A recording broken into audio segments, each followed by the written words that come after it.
ICC champions trophy ഫൈനലിന് മണിക്കൂറുകൾ മാത്രം ബാക്കി നിൽക്കെ ഇന്ത്യൻ ക്യാമ്പിൽ ആശങ്ക. സൂപ്പർ ബാറ്റർ വിരാട് കോഹ്ലിക്ക് പരിശീലനത്തിനിടെ കാൽമുട്ടിന് പരിക്കേറ്റു.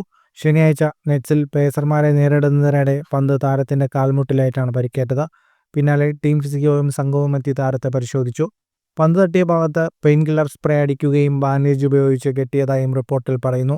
അതിനുശേഷം പരിശീലനം നിർത്തി താരം ഗ്രൗണ്ട് വിടുകയും ചെയ്തു. താരത്തിന്റെ പരിക്ക് ഗുരുതരമല്ലെന്നും ഫൈനൽ കളിക്കാൻ ഫിറ്റാണെന്നുമാണ് പുറത്തുവരുന്ന വിവരം. ടൂർണമെന്റിൽ മികച്ച ഫോമിൽ ബാറ്റ് ചെയ്യുന്ന കോഹ്ലി ഫൈനലിൽ കളിക്കാതിരുന്നാൽ ഇന്ത്യക്ക് കനത്ത തിരിച്ചടിയാകും. 4 മത്സരങ്ങളിൽ നിന്ന് 217 റൺസാണ് താരത്തിന്റെ സമ്പാദ്യം. അതേസമയം ടീമിലെ മറ്റു താരങ്ങളെല്ലാം ശനിയാഴ്ച പരിശീലനത്തിനിറങ്ങി. ഫൈനലിൽ ടീമിൽ ഒരു മാറ്റത്തിന് സാധ്യതയുണ്ട്. സ്പിന്നർ കുൽദീപ് യാദവിന് പകരം പേസർ ഹർഷിത് റാണ പ്ലേയിങ് ലെവലിൽ മടങ്ങിയെത്തിയേക്കും. ഗ്രൂപ്പ് റൗണ്ടിൽ ഇന്ത്യക്കെതിരെ 5 വിക്കറ്റ് നേടിയ ന്യൂസിലാൻഡ് പേസർ മാറ്റ് ഹെൻറി കളിക്കുമോ എന്നതിൽ ഇപ്പോഴും ഉറപ്പില്ല. ദക്ഷിണാഫ്രിക്കയുടെ ഹെൻറിച്ച് ക്ലാസിന്റെ ക്യാച്ച് എടുക്കുന്നതിനിടെ ഹെൻറിക്ക് പരിക്കേറ്റിരുന്നു.